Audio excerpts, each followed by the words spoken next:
I learned a 9 days marriage ultimatum came from a spouse who mocked me. I flipped the script and chose divorce self-respect as cold, quiet revenge. Change everything. 9 days to consider keeping you. Day 1 starts now. I excused myself from the conference room and read the full message. She had written a detailed list of my failures as a husband. Too focused on work. Not romantic enough. Don't help around the house enough. The list went on for 3 paragraphs, ending with her generous offer to give me 9 days to prove I was worth keeping around. I stared at that message for a full minute. Not because I was shocked or hurt, but because I was genuinely impressed by the audacity.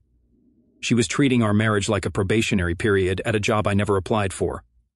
The old me might have panicked, might have rushed home with flowers and apologies, but sitting there in that corporate hallway reading her ultimatum, something clicked. If she was giving me 9 days to prove my worth to her, then she was also giving me 9 days to evaluate hers. I typed back. Interesting timing. I was just thinking the same thing about you. Let the evaluation period begin. I put my phone away and returned to my meeting. My colleagues noticed the change in my demeanor immediately. I was more focused, more decisive. When the client tried to lowball our proposal, I didn't bend over backwards to accommodate them like usual. I simply stated our terms and let them decide. That evening, I came home to find her waiting in the living room with a serious expression. She had clearly expected a different response to her ultimatum. "We need to talk," she said, arms crossed. "About your text message?" "Sure, though I have to say the delivery method was creative. Most people have these conversations face to face." She blinked, clearly not expecting sarcasm. "This isn't a joke. I'm serious about this marriage evaluation." "So am I," said, loosening my tie. "In fact, I've already started. Day 1 observations are quite enlightening." "What's that supposed to mean?" I sat down across from her, maintaining eye contact. "It means that any woman who thinks she can give her husband a performance review via text message has some serious questions to answer about her own performance as a wife." Her mouth opened slightly. This wasn't going according to her script. "You think you can just flip this around on me?" "I'm not flipping anything. You opened the door to evaluation. I'm simply walking through it from both directions." She stood up abruptly. "I listed specific issues with your behavior, and I'm sure we'll address those, but first let's talk about the issue with sending ultimatums through text messages instead of having adult conversations, or the issue with treating your husband like an employee under review. I was trying to make a point. You made one, just not the one you intended." She stared at me for a long moment, clearly realizing this conversation wasn't going as planned. "So what? You're not even going to try to work on the things I mentioned?" "Oh, I'll definitely be working on things over the next 8 days, but my priority list might look different than yours." I stood up and headed toward the kitchen. "What's for dinner, or is cooking still on my list of inadequacies?" "I ordered pizza," she said quietly. "Perfect. Day 1 evaluation. Wife orders takeout while complaining husband doesn't contribute enough to household management." I grabbed a beer from the fridge. This should be an interesting week. She followed me into the kitchen, her confidence clearly shaken. "You're acting different. You gave me 9 days to consider keeping you around. I'm considering." I took a sip of my beer and looked directly at her. "The question is, what are you going to do with your 9 days to convince me you're worth keeping?" The silence stretched between us. She had started this game thinking she held all the cards. Now she was realizing she might have dealt herself a losing hand. "This isn't how this was supposed to go," she muttered. "No, I imagine it wasn't. You probably expected me to panic, beg forgiveness, maybe buy you jewelry," I shrugged. "But here's the thing about ultimatums. They cut both ways. You can't demand respect while showing none." The doorbell rang. Pizza had arrived. "I'll get it," I said, walking past her. Day 1 dinner, courtesy of the woman who thinks I don't contribute enough to our home. As I paid the delivery driver, I could feel her watching me from the kitchen doorway. The power dynamic had shifted, and we both knew it.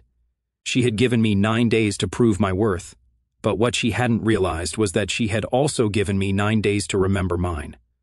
I brought the pizza to the dining table and opened the box. "So, what's the evaluation criteria for tomorrow? More text messages, or are we upgrading to email?" She sat down across from me, no longer looking like the woman who had confidently sent that ultimatum this afternoon. "I was trying to save our marriage," she said defensively by threatening to end it. "That's an interesting strategy." I took a bite of pizza. "But don't worry, I'm taking this evaluation period very seriously. We both are now." Day 2 started differently. Instead of my usual routine of checking if she needed anything before work, I focused on myself. I hit the gym at 6 a.m. for the first time in months.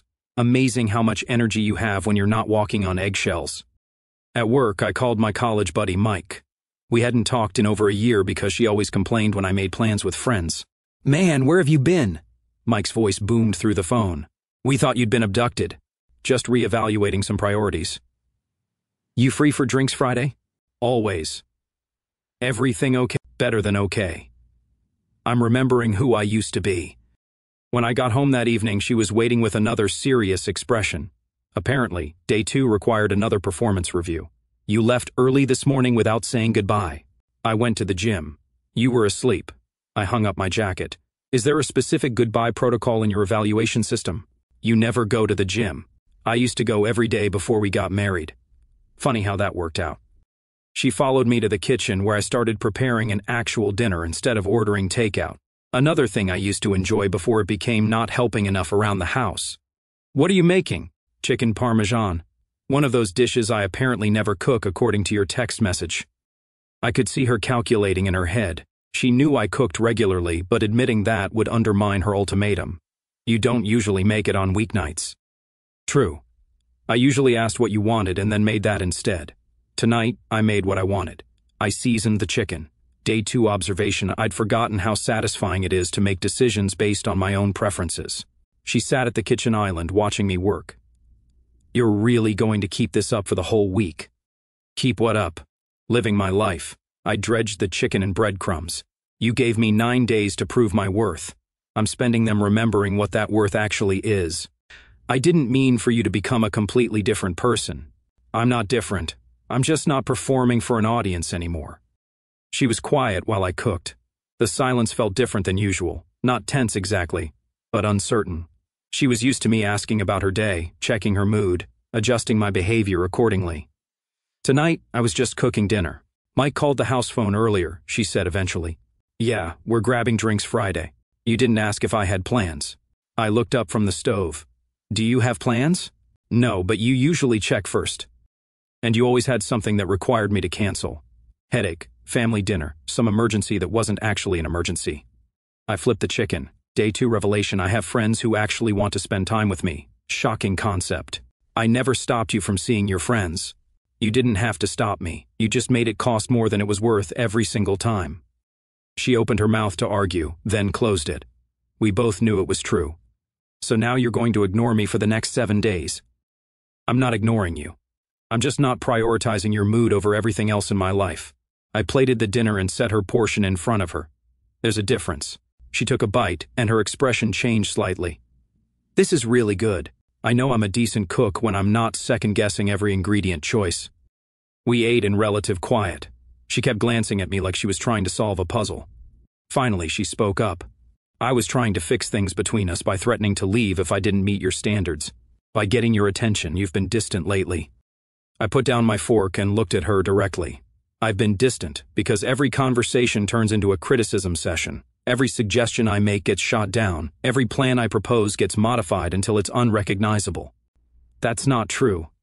Last month, I suggested we go to that new restaurant downtown. You said it was too expensive. I suggested the Italian place. You said you weren't in the mood for Italian. I suggested cooking at home. You said you didn't want to clean up. We ended up eating cereal for dinner while you complained about how we never do anything fun." She stared at her plate. "I was having a bad day. You've been having a bad day for about 2 years. And somehow it's always my job to fix it. Marriage is about supporting each other. Support, yes. Performing like a trained SEAL to manage your emotions. That's something else entirely." I finished my dinner and stood up. Day 2 conclusion: I'd forgotten what it felt like to have my own opinions. Thanks for the reminder. As I washed the dishes, she remained at the table processing. When I finished, I dried my hands and turned to her. 7 days left in your evaluation period. But here's a free piece of feedback. Threatening to leave someone is only effective if they're afraid of losing you. I headed toward the living room to read, leaving her alone with that thought. "Where are you going?" "To read my book." Another thing I used to enjoy before I spent all my free time managing your dissatisfaction. We usually watch TV together after dinner.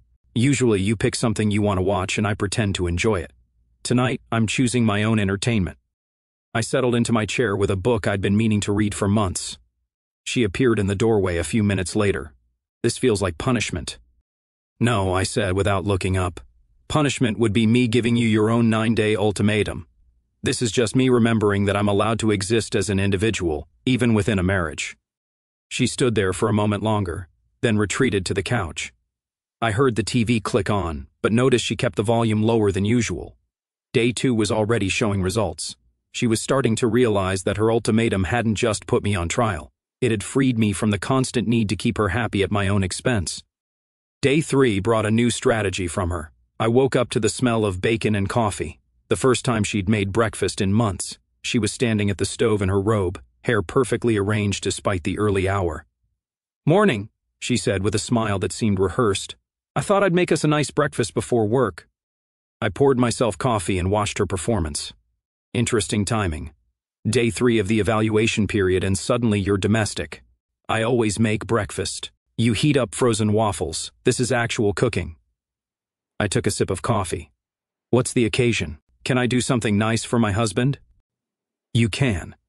The question is why you're choosing to do it now after sending me a text message about how inadequate I am.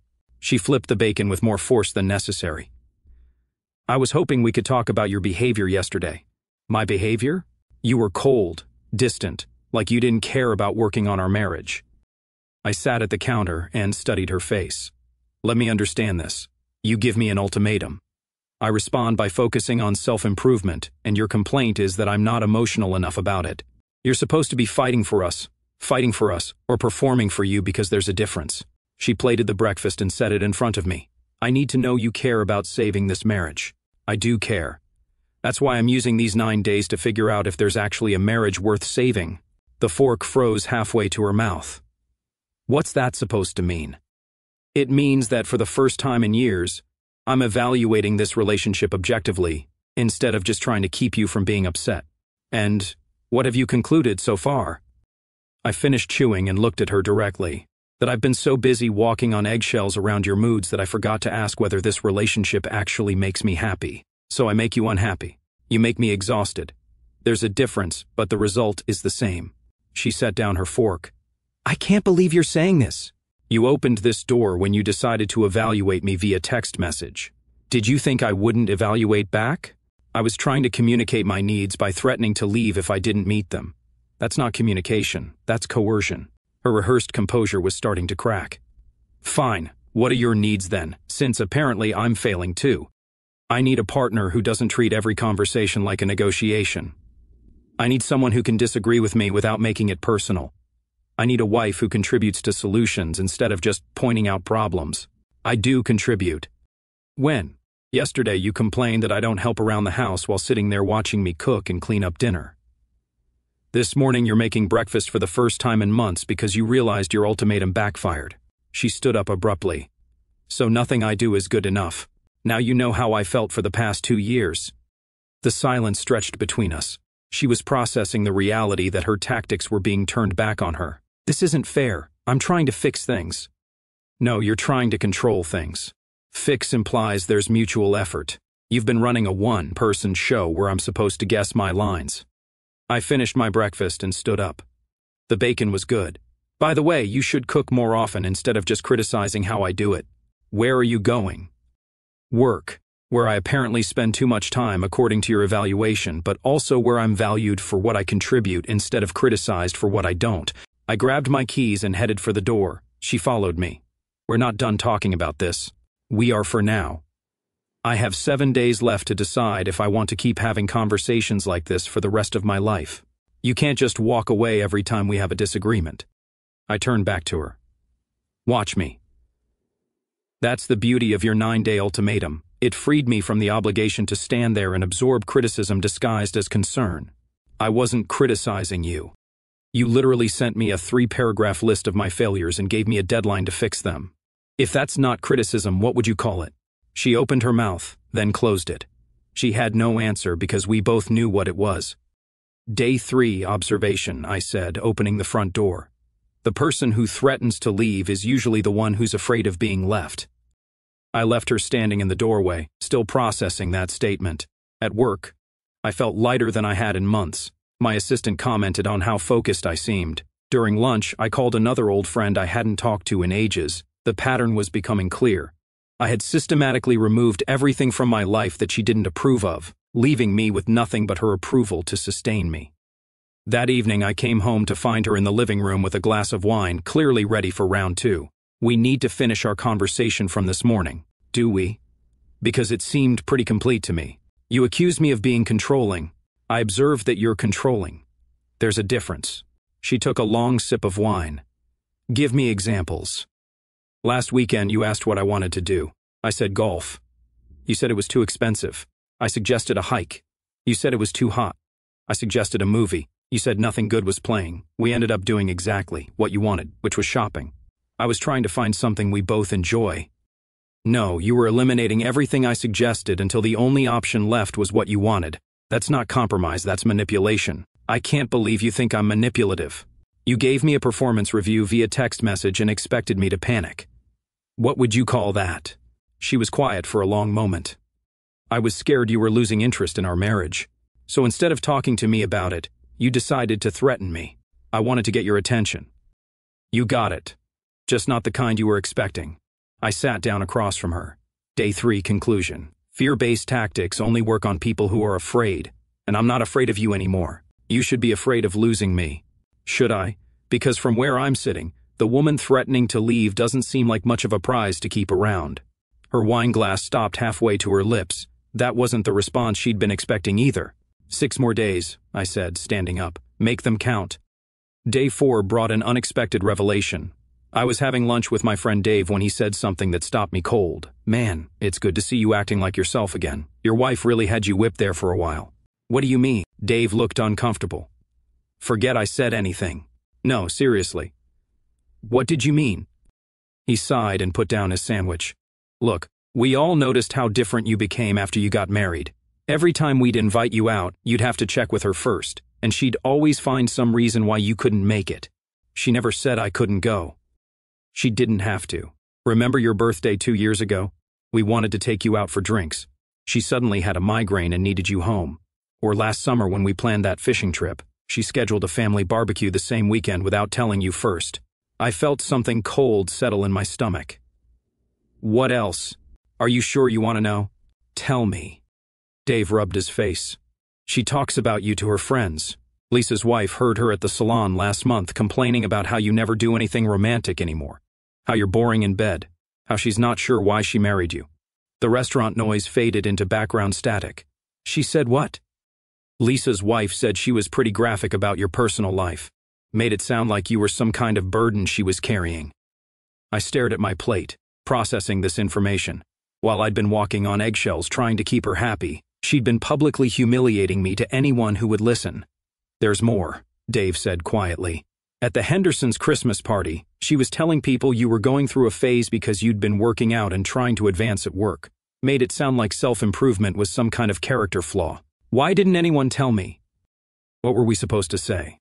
Hey, your wife's trashing you behind your back. We figured you knew and were okay with it, or you'd figure it out on your own. I pushed my food around the plate, my appetite gone. She's been sabotaging me. Not sabotaging exactly, but definitely not supporting. Look, maybe she was just venting. Women do that. Do they vent about their husband's performance in bed to strangers at hair salons? Dave winced. Probably not. I paid for lunch and drove back to work, my mind racing. Everything made sense now. The constant criticism, the undermining, the way she'd isolated me from friends and activities. She hadn't been trying to improve our marriage. She'd been systematically breaking down my confidence. That evening, I came home to find her in an unusually good mood. How was your day? She asked brightly. Enlightening. How was yours? Good. I had lunch with the girls. We were talking about planning a weekend trip soon. The girls from the salon? Her smile flickered slightly. Among others. What? Just curious about what topics came up. You seem to have a lot to discuss with them lately. Just normal stuff. Work, life, you know. I nodded slowly. Right, normal stuff. I went to change clothes, leaving her in the kitchen looking puzzled. When I came back down, she was setting the table for dinner. I picked up Chinese food. Your favorite? My favorite. or what you think should be my favorite. What's that supposed to mean? Nothing. Just making sure we're clear on preferences. We ate in relative silence until she couldn't contain her curiosity anymore. You seem different tonight. More distant. I'm processing some feedback I received today. About work. About life. It's amazing what you learn when you actually listen to what people are saying. She shifted in her chair. What kind of feedback? The kind that makes you realize you've been living in a carefully constructed version of reality. I don't understand. I set down my chopsticks and looked at her directly. Do you remember Lisa's wife from the Hendersons' Christmas party? Her face went pale. What about her? Interesting woman. Apparently, she has excellent hearing. The silence stretched between us. She knew exactly what I was talking about. I don't know what you think you heard. I didn't hear anything, but Lisa's wife heard quite a bit about my romantic skills, my bedroom performance, how boring I am, how you're not sure why you married me. She opened her mouth, then closed it. I was just venting to strangers about intimate details of our marriage. They're not strangers. They're my friends. Your friends who don't know me, who now think I'm some kind of inadequate husband based on your very public complaints. I was frustrated. I needed to talk to someone. You could have talked to me. Instead, you decided to humiliate me in public while playing the long-suffering wife at home. She stood up abruptly. It wasn't like that. What was it like then? Because, from where I'm sitting, it looks like you've been running a campaign to destroy my reputation while simultaneously demanding I work harder to keep you happy. I wasn't trying to hurt you. No, you were just trying to get sympathy by painting me as the problem. Very different motivation, same result. I stood up and started clearing the table. Day 4, revelation. I've been married to someone who sees me as entertainment for her friends, rather than a partner worth respecting. That's not fair. Fair would have been keeping our private business private. Fair would have been talking to me about problems instead of broadcasting them. Fair would have been supporting my efforts to improve instead of mocking them to strangers. She followed me to the kitchen. I'm sorry, I didn't realize how it would sound. You didn't realize that telling people your husband is boring and inadequate might sound bad. Your judgment is worse than I thought. I was just frustrated. And instead of addressing that frustration with me, you decided to damage my reputation with people I have to face at social events. I finished loading the dishwasher and turned to face her. Day 4. Conclusion. Respect isn't something you can demand while refusing to give it, and you've shown me exactly how much respect you have for me. 5 more days, I said, heading toward the stairs. Maybe use them to figure out why any man would want to stay married to someone who treats him like material for gossip sessions. I left her standing in the kitchen, finally understanding that her 9-day ultimatum had revealed far more about her character than mine. Day 5 started with her attempting damage control. I woke up to find a handwritten note on my nightstand, the first handwritten anything she'd given me in years. I'm sorry about what Dave told you. I never meant to hurt you. Can we please talk? Your wife who loves you. I folded the note and put it in my pocket. Interesting how quickly 9 days to prove yourself became, please talk to me, once the tables turned. At breakfast, she was waiting with fresh coffee and what appeared to be a rehearsed speech. I've been thinking all night about what you said. Have you now? I realized I made some mistakes in how I handled my frustrations.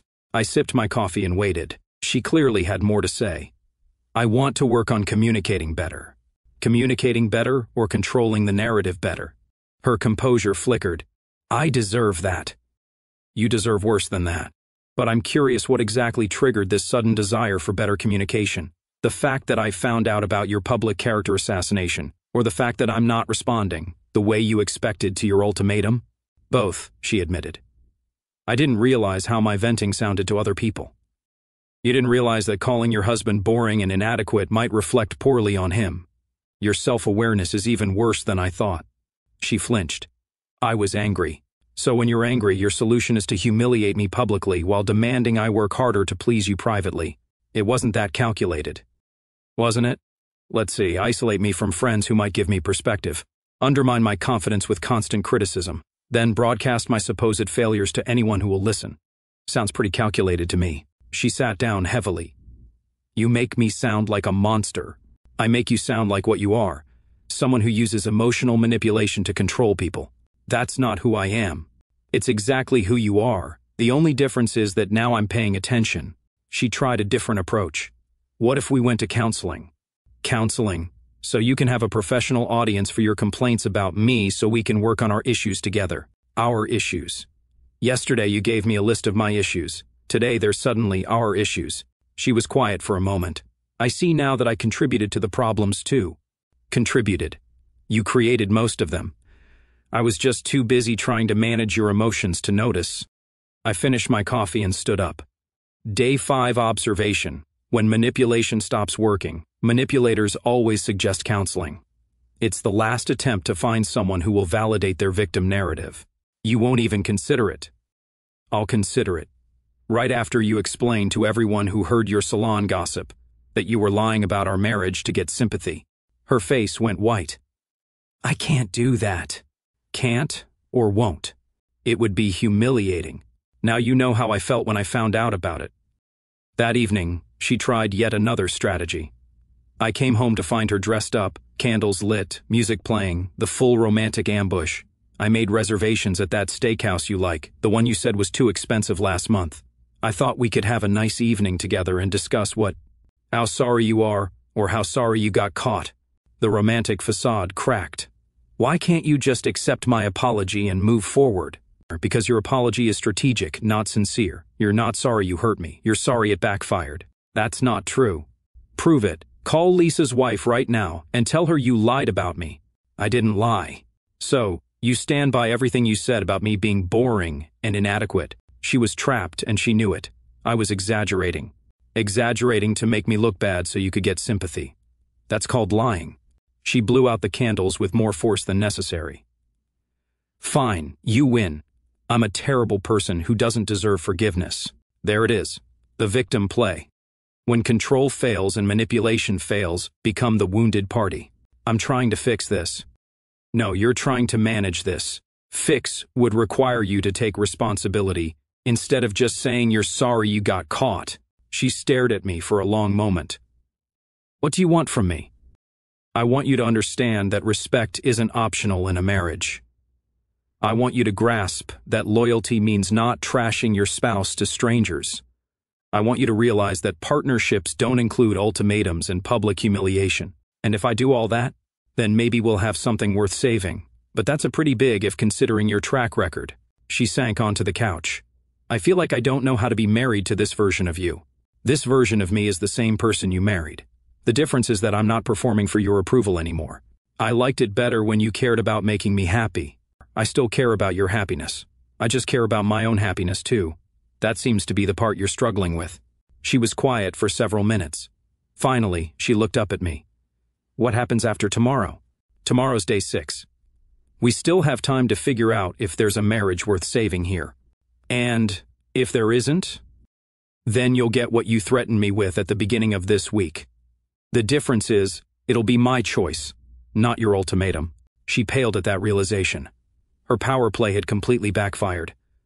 I don't want us to end. Then, stop trying to control how we continue. I headed upstairs, leaving her alone with the romantic dinner she'd planned as another manipulation attempt. Day 5 had made it clear that she was running out of strategies and starting to panic. The question was whether she'd figure out that honesty and respect were the only tools left that might actually work. Day 9 arrived with a text message, her final attempt at control. Today's the day. Have you decided to fight for us? I read it over my morning coffee and smiled. Even now, she couldn't resist trying to frame the narrative, fighting for us when there hadn't been an us in years. Just her demands and my compliance. I spent the day at work tying up loose ends. I'd made my decision days ago, but wanted her to sweat through the full timeline she created. That evening, I came home to find her sitting at the dining table with papers spread in front of her. She looked up when I entered, her eyes red from crying. I wrote down everything I want to change about how I've been treating you. I glanced at the papers. 3 pages of promises and commitments. Impressive. What triggered this sudden self-awareness? I realized I was about to lose the best thing in my life. 9 days ago, you sent me a list of reasons why I wasn't good enough. Today, I'm suddenly the best thing in your life. I was scared and stupid. I thought threatening you would make you try harder. It did make me try harder, just not in the direction you expected. She stood up, desperation clear in her voice. Please, I know I messed up. I know I hurt you, but we can fix this. We. There's that word again. Where was we when you were gossiping about me? Where was we when you gave me an ultimatum instead of having a conversation? I'm different now. This week changed me. This week didn't change you. It revealed you. The question is whether you're capable of actual change or just better promises. She moved closer. Test me. Give me a chance to prove I can be better. I studied her face. Fear, desperation.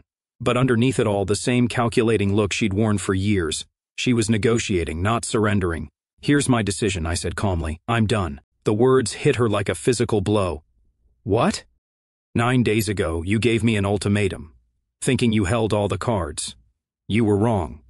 You showed me exactly what you think of me, how you treat me, and how little respect you have for our marriage. But I apologized. I wrote down everything I want to change. You wrote down what you think I want to hear, just like you've been performing all week, trying to find the right combination of tactics to get me back under control. Tears started flowing. I love you. No, you love the idea of me. The version that absorbed your criticism, managed your emotions, and never called you on your behavior. That's not true. It's completely true. The moment I stopped performing for you, you panicked. The moment I started evaluating you the way you evaluated me, you couldn't handle it. She was sobbing now. Please don't do this. I'll do anything. There it is. I'll do anything. The same desperation you expected from me when you sent that text message. I picked up my keys. The difference is I have too much self-respect to beg someone to treat me decently. Where are you going? To Mike's. I'll be back tomorrow for my things. You can't just leave. I turned back to her one final time. I'm not leaving. I'm choosing myself over someone who saw me as a project to fix rather than a partner to respect. But the 9 days aren't over. They are for me. Day 1 through 8 showed me everything I needed to know. Day 9 is just me acting on that information. She followed me to the door. You're making a mistake. The mistake was staying this long. But thanks for the ultimatum. It finally gave me permission to remember what I'm worth.